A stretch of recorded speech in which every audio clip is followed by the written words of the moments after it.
క్రీస్తునందున ప్రియులారా, ప్రభువైన యేసుక్రీస్తునామమున మీకు అందరికీ మా ప్రేమవందనములు, శుభములు.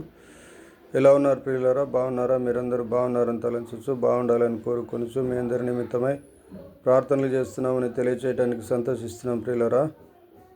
నేటి దిన కార్యక్రమము ఈ దినమన్నాలో భాగంగా కీర్తన గ్రంథము 91వ అధ్యాయము 14 వచనం చదువుకుందాము. అతడు నన్ను ప్రేమించుచున్నాడు గనుక నేను అతన్ని తప్పించెదను.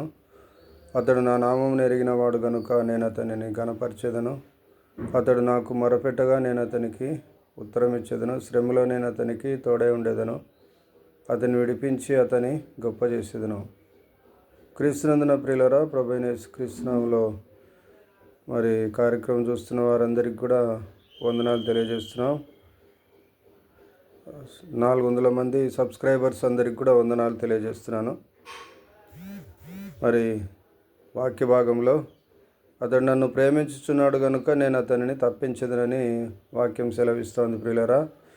మనం ఎవరైతే ప్రభువైన యేసుక్రీస్తునామమున విశ్వాసం ఉంచి ఆయన కృపలో ఎదుగుతూ ఆయన వాక్యాన్ని ధ్యానిస్తూ ఆయనను ప్రేమిస్తూ మనము ముందుకు సాగుతుంటామో, ఆయనను ప్రేమించే వారిని ఆపదలో చిక్కుకున్నప్పుడు ఎప్పుడైనా ఆపద కలుగుతుందా అంటే ఖచ్చితంగా కలుగుతుంది ప్రియులారా.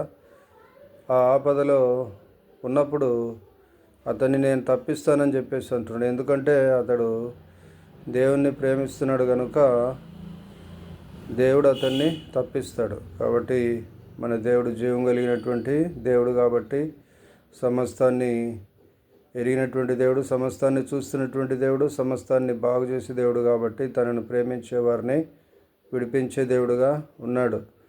అతడు నా నామమును ఎరిగినవాడు కనుక నేను అతనిని ఘనపరిచేదను అంటున్నాడు. కాబట్టి ఆయన నామాన్ని ఎరిగి ఆయన నామాన్ని గొప్ప చేసేవారిని, ఆయన నామాన్ని ప్రకటించేవారిని, ఆయన నామాన్ని స్తుతించేవారిని, ఆయన నామము కొరకు జీవించేవారిని, ఆయన కొరకు జీవించేవారిని, ఆయన వలె జీవించేవారిని, ఆయనతో కూడా జీవించేవారిని, ఆయన రాజ్యాన్ని కట్టేవారిని ఆయన ఎరిగినవాడు ప్రియులారా. కాబట్టి అతన్ని దేవుడు ఘనపరిచే దేవుడుగా ఉన్నారు. కాబట్టి మనం కూడా ఆ విధంగా ఆయన నామాన్ని ఎరిగి ఆయన కొరకు జీవిస్తూ ఆయన రాజ్యాన్ని కడుతూ ఆయన ఎంతో ఆనందిస్తూ ప్రభు కొరకు జీవిస్తూ ప్రభు రాజ్యాన్ని స్థాపిస్తూ పరలోకంలో దేవుని చిత్తం ఏ విధంగా అయితే నెరవేర్చబడతా ఉందో, భూలోకంలో ఎవరైతే దేవుని చిత్తాన్ని నెరవేర్చేవారుగా ఉంటారో ఆ విధంగా ఉన్నటువంటి వారిని తన నామం ఎరిగిన వారంటారు. ఆయన నామాన్ని ఎరిగినటువంటి వారిని దేవుడు ఘనపరిచే దేవుడుగా ఉంటాడు. కాబట్టి మనము ఆయన చేత ఘనపరచబడాలని దేవుడు ఇష్టపడే దేవుడుగా ఉన్నాడు ప్రియులారా. అతడు నాకు మొరపెట్టగా నేను అతనికి ఉత్తరం ఇచ్చేదని అంటున్నాడు. ఎప్పుడైతే దేవునికి ప్రార్థన చేస్తామో, మొరపెడతామో, మన మొరను ఆలకించినటువంటి దేవుడు మనకు జవాబిచ్చే దేవుడుగా ఉంటాడు. శ్రమలో నేను అతనికి తోడే ఉండేదను అంటున్నాడు. అంటే శ్రమలు ఉండవా వారికి అంటే శ్రమలు ఉంటాయి, కానీ నేను అతనికి తోడై ఉంటాను అని చెప్పేసి దేవుడు చెప్తున్నాడు ప్రియులారా. అతన్ని విడిపించి ఆ శ్రమల నుంచి విడిపించి, చులకని శ్రమల నుంచి, కొద్ది కాలం ఉన్నటువంటి శ్రమల నుంచి నేను అతన్ని విడిపించి అతనిని గొప్ప చేసేదని అంటున్నాడు. కాబట్టి దేవుడు గొప్ప చేసినటువంటి నరులను ఎవరు కూడా ఏం చేయలేరు ప్రియులారా. కాబట్టి దేవుడే గొప్ప చేసేవాడు. నరులు ఎవరు కూడా మనల్ని గొప్ప చేయలేరు, కానీ దేవుడే మనల్ని హెచ్చించేవాడు, నడిపించేవాడు, బలపరిచేవాడు, భద్రపరిచేవాడు, దీవించేవాడు, కృప చూపించేవాడు. కాబట్టి ఆ ప్రకారంగా చేయటానికి, ఆయన నామాన్ని ఘనపరచడానికి మనము ఆయత్తపడదాం గాక, సిద్ధపడదాం గాక. దేవుడు తన మాటలు దీవించుగాక. ప్రేమ నమ్మకం గల కృపగల ప్రియ ప్రభువా, పరలోకమందున మా తండ్రి, మిమ్మల్ని ప్రేమించేవారినిగా మమ్మల్ని తయారు చేయండి. మీ నామాన్ని ఘనపరిచేవారినిగా మమ్మల్ని తయారు చేయండి తండ్రి. నేను మిమ్మల్ని ప్రేమించే వారందరినీ కూడా తప్పిస్తానని చెప్పినటువంటి దేవుడవు, నా నామం ఎరిగినటువంటి వారిని నేను ఘనపరుస్తానని చెప్పినటువంటి దేవుడవు తండ్రి. మొరపెట్టినప్పుడు తండ్రి